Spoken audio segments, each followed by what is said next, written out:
All right, what is going on? So you are about to watch a training that I gave at an in-person A-Players event. Now, I put out a lot of bangers on this channel, right? This training, though, is one of the best fucking things that I have ever put together when it comes to specifically running a sales team, right? This is the stuff that I would usually reserve inside of the community itself for the sales management tier or for people that pay me, you know, one-on-one to kind of do it with them, right? So with that being said, subscribe to the channel. Do your boy a favor, right? Like the video, strap the fuck in, all of those kind of things, because this one is humorous, but will be insanely valuable for you, okay? Enjoy. Next, we have Scott, and then we'll go for a break, and then anybody interested in sales at a high level can go in the breakout room with Scott. So Scott is a fractional sales manager and coach. He's ran Imran Ghazi's team. A lot of you probably were inspired from Imran from the very beginning. That's how I met Scott as well when I used to work there. So he ran Imran's sales team and launched his 18K program, consulting.com. He's worked alongside William Brown, Ashton Hall, Brad Go, agencies, anything B2B, B2C, you name it, he's running it. He's currently running A-Players. We brought him in about a month and a half ago, and he's changed everything for us. So I'm very grateful for Scott. We're going to be going over A to Z of running a high-performance sales team and making a fuck ton of money. That's his words. 6 million personally collected, 200 million something I've collected across sales teams. All I know is Scott is the fucking one of the best at what he does in regards to getting the most out of the people around you and leadership wise, and then tangibly scaling sales teams as well. So a round of applause for Scott. Woo!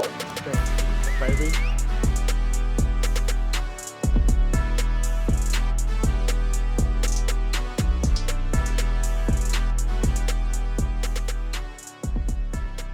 Yeah. 1,000 fucking milligrams deep right now, baby. I'm gonna put this here, is that cool? I'm really surprised you don't take drugs, and being honest, bro. Fucking I was close today. Is this the clicker? Yep. Just this one? Yep. Okay, easy. Hold on. Got the most important part. All right, cool. So I am 1,000 milligrams deep in caffeine right now. We're about to make it 1,300. So, yeah, a little bit nervous, but if you're here for sales management, you're in the wrong fucking place, all right? You're in the wrong place. We're gonna go through looks maxing today. Okay. I'm kidding, but if anyone does want like a looks maxing course, just hit me up afterwards, all right? I'll go up. So, this is me back in the day, and then there's me with Iman. So, need a wife, right? In the kitchen, that was me, restaurant manager, all of that good stuff.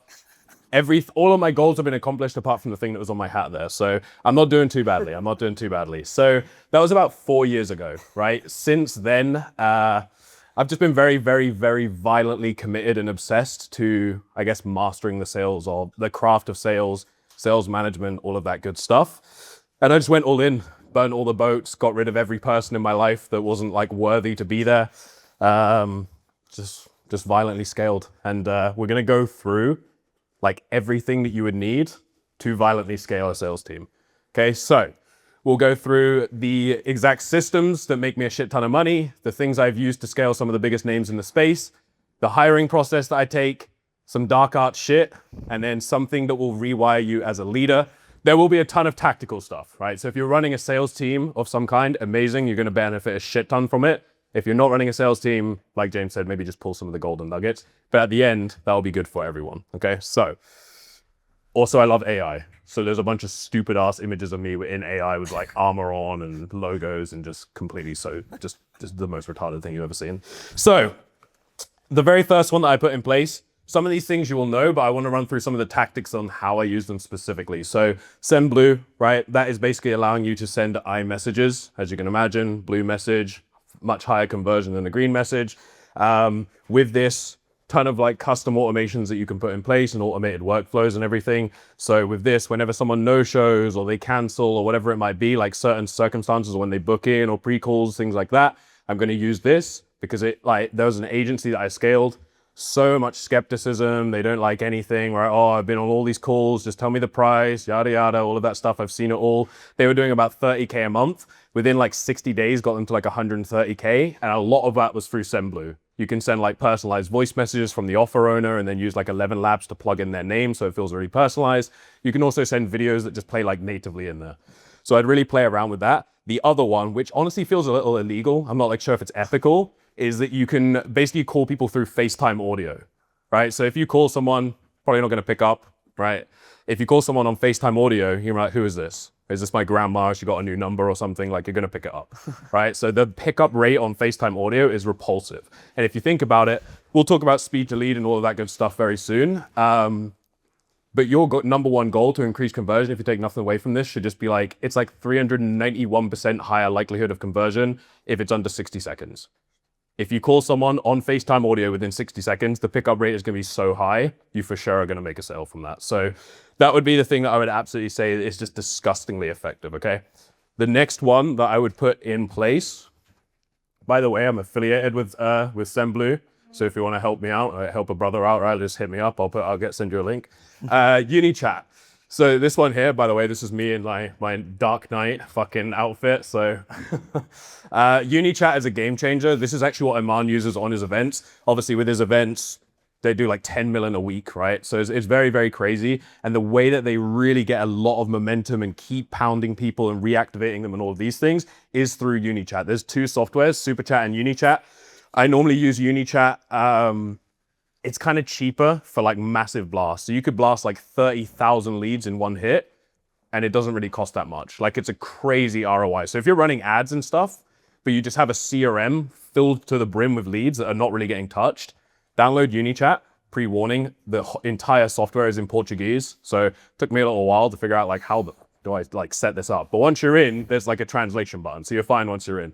But with this, as you can imagine, WhatsApp is a lot more personalized, right? So you get a message from there. You can send voice messages, video messages, like kind of personalized promotions, all of that stuff. And then if you really want to get tactical with it, what you can basically do is have an ongoing flywheel. So something that I implemented on one of my teams was, and I'm going to implement it on all of them, is basically like anyone that doesn't close, the closer chooses whether it's like hot lead or like someone that's like kind of far away from closing. If they're kind of far away from closing, we send through UniChat an activation to come to the next webinar so they just never get lost.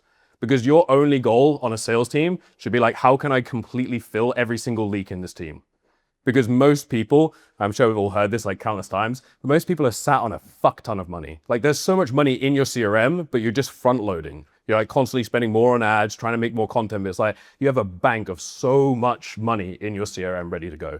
So that is something that I would say on there as well. And you can get super creative with it. Next up, I don't think James has seen this photo. So here is your golden ticket. Is that AI? That's AI. I know, it looks pretty realistic, huh? Yeah, the first time. Yeah, that eye contact. Just fell in love a little. So this is your golden ticket to the A Players membership, by the way. So if you want to get objection handled by me and join A Players, then feel free to do so. That's what the breakout rooms are actually for. I'm just going to ram a bunch of heads through the wall and get people to join A Players.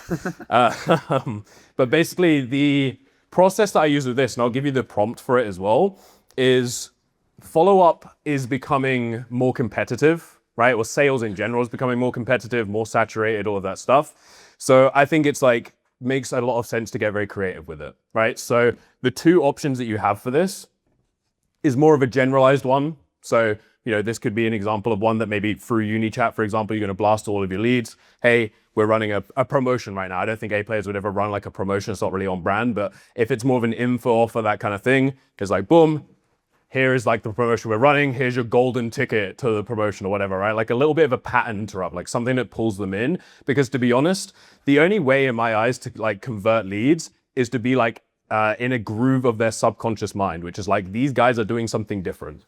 Because how many people, you could probably do like a show of hands, have been hit by the fucking Mr. Bean follow-up meme by someone from like a sales team, right? Like, it's like, come on, like, it's like those days don't really work anymore, right? You're playing for the volume game, but you could be doing both. You can play volume game with this, but it's also very creative, which allows you to get very tactical.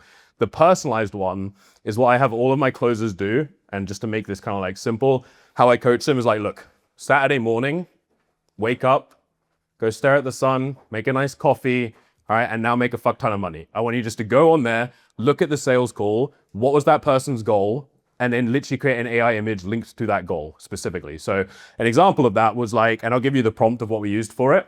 But I'm running a trading offer with a few of the guys here who are closing on it. And basically, it was, someone wanted $1 million trust fund. So we were like, we had the offer owner holding a briefcase that said like $1 million trust fund. And we sent that over to the lead. And then underneath it, we said something like, when you jump into this with us, this is going to be your reality. Something like that, right? We're going to hold you to this reality, something to that effect. And then naturally he closes, right? So it's like, because it's very contextual to them. They can tell it as like personalized, but it's one single prompt with like a couple of extra words. Like it maybe takes you like 2 minutes total to send that. So it's like, again, it's about being effective because people will follow up, but it's actually not leading to conversion. So what's the fucking point? So just take a photo of this, and I'm pretty sure like on iPhone. If anyone's using Android, by the way, like go away. Take a photo of it. I think you can just like copy and paste it on here anyway. I was going to do a QR code. There's a QR code for one of the resources later on. With this one, it just made more sense just to do a prompt there. So all that I done was literally, for example, the one with James, insert a specific backdrop was like the golden gates behind him, right? Like that's all I put for there. And then specific activity is what I told you, like a $1 million trust fund on a briefcase, whatever it might be. Cool. Next up. So I want to change the pacing a little bit. This is me quantum levitating or something, who knows? So a couple of rapid fire sort of things. So speed to lead, right? The boring topic, but the very necessary topic. Get it tracked, put it in a custom dashboard, actually pay attention to it, have rep breakdowns on it. I have an amazing systems guy who used to work with Iman who can just build all of this shit, and then linked with it, which you can see here. As a manager, I want high level visibility. So the way that I do that is whenever a lead comes in on Slack, I think most teams probably have that process where they tick the lead. What I've done on teams recently is basically it gets auto ticked, and then in the thread, it gives the details of what happened in that conversation. So now I know that like from a high level overview, I can just go into a Slack channel and see, boom, this is exactly what happened. All the leads are being hit, and not only are they being hit, I can see exactly what's happening to them. And that's the key, okay? After that, we have more of the weird stuff that I do. So this is, as you can see, maybe here, I don't know if it's like too far away for some of you, but Scott's Monday morning manifestation. All right, so then I put like, strap it in for a killer week, ladies and gents, take a time to pause for a second, blah, blah, blah, namaste, whatever. I have a pretty good voice if I just like really like, you know, go slow and stuff, right? So I prime them for the week, but it's very much about anchoring them. So obviously I'm like, oh, you know, fucking take a deep breath, blah, blah, blah, all of that stuff. But I'm also like getting them to reflect, right? Like how important every conversation is. The fact that this isn't a lead in front of you. It's a human being. It's someone that's gone through heartbreak. It's not just a person on your calendar. It is someone that you are going to come through and potentially shift the trajectory of their life. Because everything is a butterfly effect. You might close someone into a membership, like I might close someone into A players, and it just feels like a transaction in the moment. Like for us, it's a transaction, but it could be something that leads to their next business partnership, and then everyone in their circle benefits from it. Their family benefits, their friends, right? It's the knock-on effect we often don't think about. So I normally prime them in that, and then we have two other options. So the normal one that we've used on Iman's team, used on A players, used on a bunch of teams is better every day. Very, very simple concept, right? This is basically in Slack, everyone is expected to post every day on one thing that they've done to get better. It's just good for culture. Went to the gym, meditated, whatever, right? You can see here, one of the offer owners that I work with, supplement stack that he done. So that's just like a thing that you've done better. Something that I done on a different team, which worked really, really well. We called it the morning evening channel. And essentially with this, it sounds a little cheesy, but it does fucking slap. So basically when you start your day, everyone on the team posts good morning. And then we post like something I call already abundant, which is like something they're grateful for. So there's two things that happen with that. One, we see when a person actually starts work, it's kind of like a clock in system. Two, they're anchoring themselves to gratitude. Then we have an evening part when they kind of like coming to like the end of their day. And it's basically like good evening. And then someone that they're appreciative for on the team.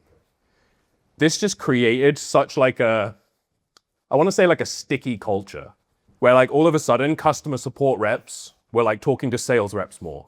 And then sales reps were talking to the developers more. And everyone was like very cohesive. And as a result, everything starts growing in terms of revenue. Next. Here is me with a bunch of people, the Hunger Games. So this is the hiring process. These two guys especially will know what that looks like. There's also one man here, who's a very sexy man actually, he's good looking, that's the only reason I hired him.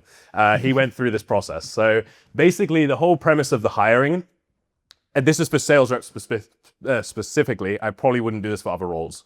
because you do really want sales reps to be more of that like dog energy kind of thing, right? So basically for this, the way I look at it is like the runway that someone goes through to get onto your team determines how much velocity they have coming into the role, okay? And when you set these very high expectations and kind of tests that they have to go through and pressure and all these things, they're coming in and they're very, very like hungry, right? And this is especially the case when you're hiring more for like, let's say a setter, where like experience, I don't really care about experience. I care more about like intention, drive, and hunger, okay? So basically, we run large group interviews. And the first thing that we do on Calendly, there's an option to set this up, which is basically a countdown of how many slots are left, right? So now in real time, when they look at the calendar event, they can see how many people are also going to be on that other interview, which makes them show up with a lot more intention because now like, oh fuck, there's competition around me, right? So basically with this, you then go on to, and this is more of a James thing, James does this really well, basically the waiting room. So we're paying attention, we'll obviously jump in a few minutes early, we're paying attention to who's early, but we're 100% paying attention to the people that are late. Right, like 1-2 minutes late to like an interview, it's like, dude, there's really no excuse to be honest, right? So when you get to that point, we still let everyone in, but we've like made a note of who was late, and then we kind of set that example. It's like, hey, name, name, name. Unfortunately, we hold a very high standard here. You were 2 minutes late, so you can try again next time. Thank you, right? And you just kick them off. That immediately kind of sets the tone for what's to come, to be honest with you. So then once everyone's in, and you'll start to see how this becomes pretty Hunger Games-like, right? Like I'm not an egotistical person. I've just found that this does work really well. Like I'm not a fucking psychopath sometimes, but basically what we do is like myself and any of the other leaderships on the call, we'll do a brief introduction, talk about like maybe the mission of the company, give them a feel of the culture and everything. But just to note, like we're being somewhat vague because we're going to ask them later about what they already know around the offer. Right, so I don't want to give them too much information that they're just going to regurgitate back to us. Now, what we do here is just like a total pattern interrupt. So after that, we basically will say, hey, me, the leadership guys, we're going to turn our cameras off. I'm going to start a 5-minute timer. And at the end of that 5 minutes, we're going to kick a few people out. We just turn our cameras off. And then it kind of just enters like this strange fight or flight, kind of like, what the fuck do I do, right? What do they need? What are they expecting? That kind of example. And basically, it's pretty fascinating to watch, right? Because people will start to scramble and you're kind of watching for who steps up and who shrinks because it's a sales role, right? Now, there's normally one person who grabs the frame, like immediately. Okay, guys, let me sort this out. That's actually normally like a person who's not going to be good for your company. Like they're too overbearing. They've got too much of an ego. It's definitely someone I'm keeping an eye out for. And then the other people that I'm looking for are like the ones that don't say anything. Like they're like the last ones, the time is running out, they haven't said shit. Those are going to also be the ones where it's like hungry mouths get fed. Like I wouldn't keep those people around whatsoever, basically, right? Once the 5 minutes comes up, right, we start removing people, the ones who are too overbearing, the ones who are like super scared, all of those things. And then the next thing that I do, which again, very Hunger Games-like, right, is the wild card question, is basically like I pick the person that I'm like the least sure of. And it might not be like skill set wise. It might be like, I can't read this person. And I would like call them out, right? So I'd be like, hey, Daniel, who do you think is the worst person or the weakest person on this interview right now? All right, and then you just see what they say. Because they're either gonna really, really struggle to give you an answer, which means that they're not kind of able to work under pressure, or they're gonna say, I think this person was the weakest, and then we just kick them off. Right, we're like, okay, well, the man has spoken, so off you go, right? And again, it's creating this very strange feeling, and I can promise you now, something I didn't say is like, I have had so many messages after interviews of people that didn't succeed that are like so hungry to work with me. Dude, that was amazing. I feel like I like leveled up. I feel like my personality is stronger. Like I need to work for you. The standard you guys hold was amazing, all of this stuff, right? So again, it's one of those things where my goal, and there's a couple things I'm working on right now, I hate hiring. It's such like a ball ache. Like I hate hiring, man. It takes up so much time. So if I can create a flywheel of people that have already been through an experience that I've done and they want to work for me, perfect. That's like easy mode. Okay. So the next thing that I'll do, again, very sales heavy, is that we move into like a sales clip. So I'll pull up like a video of me in the ring, objection handling or doing a discovery or whatever it might be. And basically from there, I'm just like, cool, just pay attention, make some notes, and then we'll ask questions. Basically from there, I just pay attention to it. If they're a setter, all I'm looking for is curiosity and attention to detail. I don't really need them to have anything else. If it's more of a closer role, then I'm specifically looking for like, do they understand methodology? Do they understand embedded commands? Do they understand like the fact that I hit a pattern interrupt, like whatever it might be? I'm looking for more of the skill set side, okay? And then after that, we'll go into offer knowledge, right? Why did you apply? What do you know about what we do? Who do we actually serve, etc., right? And you start going around on there. One thing to bear in mind is like the last people that will talk on this point, they're probably just regurgitating, I guess, like some of the things I've already heard.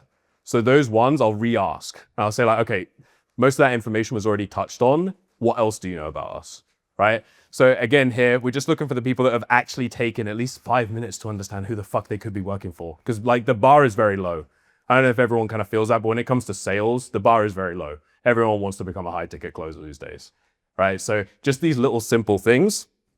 And then basically from there, it all leads into like breakout rooms, one-to-one sessions. We change the room entirely. It's like, hey, I know this is pretty fucking tense. Now it's just us talking. Let me understand your goals. What excites you the most, right? And just actually talking to them more on like a one-to-one level where there's not so much pressure. Cool. Next, refunds. This is something I implement on all my teams. With this one, I'm going to give you like a specific actual document and SOP that you can use as well. This is pretty info-based, but there's going to be some good stuff you can use in B2B as well, and you can just kind of tweak it up. But essentially, I jumped onto a team that had an 18% refund rate. A month after launching this, the following month, we were at 0.8%, right? There's been plenty of others that I've taken from, 5, 6, 7% down to under 1% as well, right? Now, what you're fighting here is typically just buyer's remorse. Right? It's just an emotional event that happens shortly after them joining, basically, right? Now, the whole premise of what I have built through this is just visceral tie downs, right? During and immediately after the close, basically, right? So getting them to affirm out loud in their own words why they made this decision, all of these things where we can like basically shift something neurologically. And you'll see a couple of points that I make in this. It's pretty dark arts. It's pretty extreme, to be honest, but it works so well.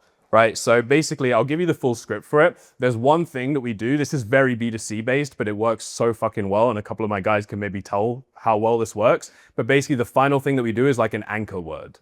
So there's all this refund prevention where we're talking them through the decision they made and yada, yada, and all that stuff. And again, you'll get that in the SOP. But the final thing that we do, imagine like the call's literally about to end. Cool, thanks for the money. If I can see you later, yada, yada, yada. And then you'd be like, right, the last thing, and this is honestly one of my favorite parts of what we do, before we jump off, I want to be able to ground you to the person that you decided to become today. So what is like one word that I could text you that would instantly bring you back to the person that you decided to become today? And on a B2C offer, this cranks. It's crazy. Like you'll see everyone gets all like philosophical and starts looking off to the side, like contemplating on it and stuff. And they'll give some crazy word like legacy or like, impact or whatever, right? And then you anchor that word, you tie it down again. You say, brother, that is so powerful. Why did you choose that word specifically? Oh, because like I'm doing this for my mom. I'm doing it. Okay, don't forget that. That's got so much power in it. Boom. Next day, 24 hours later, roughly, send a message that's something to the effect of like, well done on making that decision yesterday. The future version of you is already thanking you. Always remember, and then paste their word. That one little thing will decimate any refunds that you're getting. Like absolutely fucking decimate it. Okay. If anyone wants to go deeper on any of these things or just random things that I do with teams and stuff, obviously I think it's going to be the breakout room and everything. We're going to finish with a little bit of a more tactical kind of speech, lesson, philosophical, whatever you want to call it. So this is the QR code, so you can all scan that whilst I'm talking through this next part. Everything that we talked about today, right? Some of the strategies, the things I put in a team to perform and everything, none of it really like works without things like this, right? So I think this is probably going to be like the most important part of what I do specifically here today, because I also want you to think about how to show up as a leader. I like to think on my teams that I'm running, there's quite a warlike culture. Like people would go to war for me and I would go to war for them. That's not done just because I jump up on stage drinking Red Bulls and say fuck a little bit too often, right? Like that's done through like being a leader and expanding their mind, expanding their consciousness, and ensuring that they actually strive towards a vision, right? So one of the things, I learned this from Taylor Welch, that is super powerful, is basically setting a 100-year goal.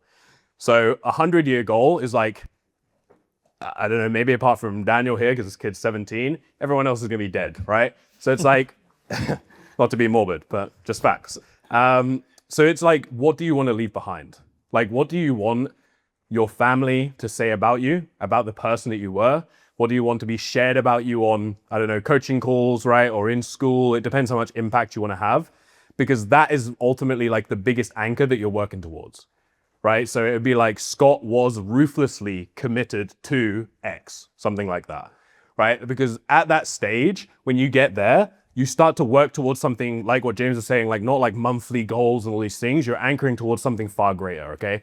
So I want to go into like a study, and I think we can pretty much do it. I think I've got 5 minutes right now, so I think we can perfectly time this. So there was a woman called Carol Graham, okay? Now, let me make sure this is on the thing. Oh, there we go. There's the seatbelt image, by the way. Strap in the seatbelt. Forgot to say that. So there was a woman called Carol Graham, right? She's an economist, researcher, et cetera, and she's pretty well respected. She was like very much researching around like poverty and all these different things, okay? Now, essentially, there was a research that she'd done that was pretty interesting, right? It was for the first time in over 200 years, mortality rates in the US specifically, but I believe that this is expanding outwards as well, started moving in the wrong direction, as in they started regressing, okay? And no one could really explain it. But if you think about it, we have the most advanced, medical technology and the best scientific research ever built and all these things, more access to healthcare, yada, yada, yada. But for the first time, despite all of that, people were dying sooner, right? So she set out to basically find like the answer to that, right? Like years of research, ruling out like all the obvious things that you would look at, like income, healthcare access, genetics, yada, yada. But she went deeper than that and basically ended up on two massive like kind of data sets that she cross-referenced. So the two data sets, one was Gallup survey data, which is like tens of thousands of people tracked over time, and basically an understanding of how they feel about their lives, right? Their future, their sense of where things are going. And then specifically tied to the mortality data, right? Hard records on people who were dying prematurely, where and when, right? And after basically eliminating everything logical, one variable kept surfacing, and that was a lack of hope for the future, okay? Again, don't worry, I'll land the plane, right? This is not to depress everyone. This is the total opposite. We'll get there, okay? So that was the single variable, right? Across all of the data, across all of the studies, it was a lack of hope for the future. Now, I want to kind of define what she meant by hope, right? Because hope doesn't mean, let me be positive, right? Let me run some affirmations in the mirror or whatever, right? It is not just believing that things will get better. She defines hope as optimism combined with the belief that you have the agency to make things better, okay? Which I think is pretty powerful.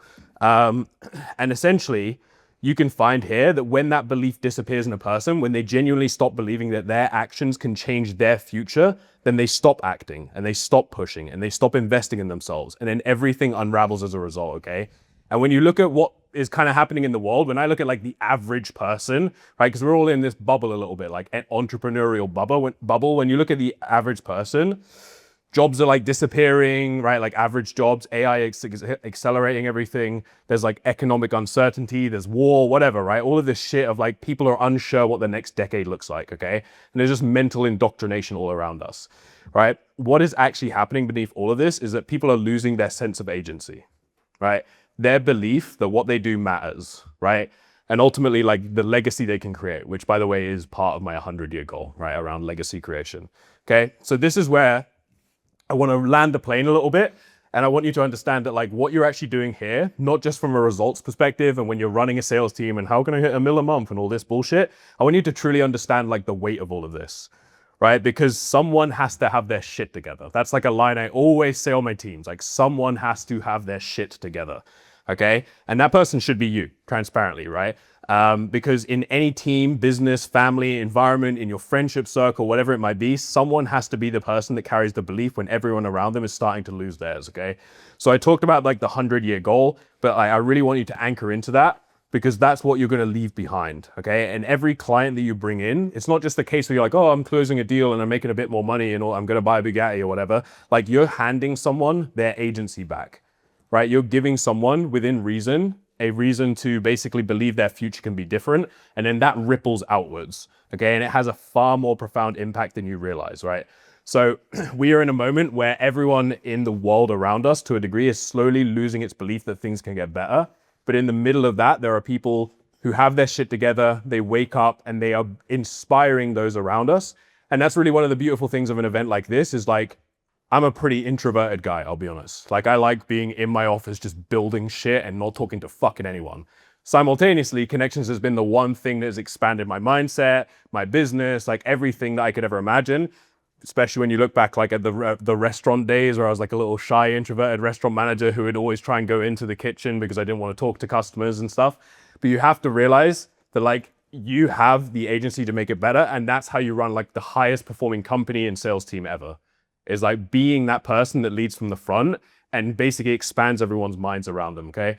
Now, the last thing that I'll leave you with is this here. I would take a photo of this because I truly believe this is one of the most powerful. Everything in business seems to be triangles. I don't know why. People love fucking triangles, but this is a powerful triangle. This is up there. This is like top 3 triangles, right? So basically, I'm not going to talk too much on this. Take a picture of it, embody it yourself. The average person is playing down here though, playing to cruise or playing not to lose, right? From this point onwards is where a belief altering event occurs, where you start to kind of, it's basically the empowering levels. Everything down here is disempowering. Everything above here is empowering. All right, and I want to just read this last quote, and then I am out, and I'm going to fly off into the ether. So playing to win is, I cannot fail. I can only learn and grow. The only person I'm competing with is myself. I no longer feel fear because it is impossible for me to lose. I feel so grateful just to have an opportunity to be the best I can be. I see my performance as the primary catalyst of my self-actualization. I don't have to be who I've always been. I learn and I grow, and that is how I win, right? And this is stuff that I really anchored a lot of my teams with and myself with, right? So with that being said, should I drop the mic? Or like, what do you do now? I'm done. Boom. All right, so I hope that you got a tremendous amount of value from that video. Now, I would be willing to bet my left kidney that if you put that into your sales team, you will see a massive lift in terms of revenue. If you want to stack on top of that, I actually made a video around basically printing $1 million a month with your sales team. So you can go watch the video, which is like where I walk you through the full like 7-step system that I use basically, okay? Now, aside from that, you know, like, subscribe, all of that good shit. Feel free to let me know what else you would want to see in the comments. And if you don't already know, transcend.info is the community that I'm running at a repulsively low ticket price, where I go through both sales reps at the highest level, how to really scale your commissions, but then sales management as well. So obviously this is just a taste of some of the sales management stuff. And like I said, I want to break the coaching space, so I'm doing it at a crazy low price. Other than that, that's enough plugging. Hope you enjoyed the video. I will catch you very soon. Peace and love.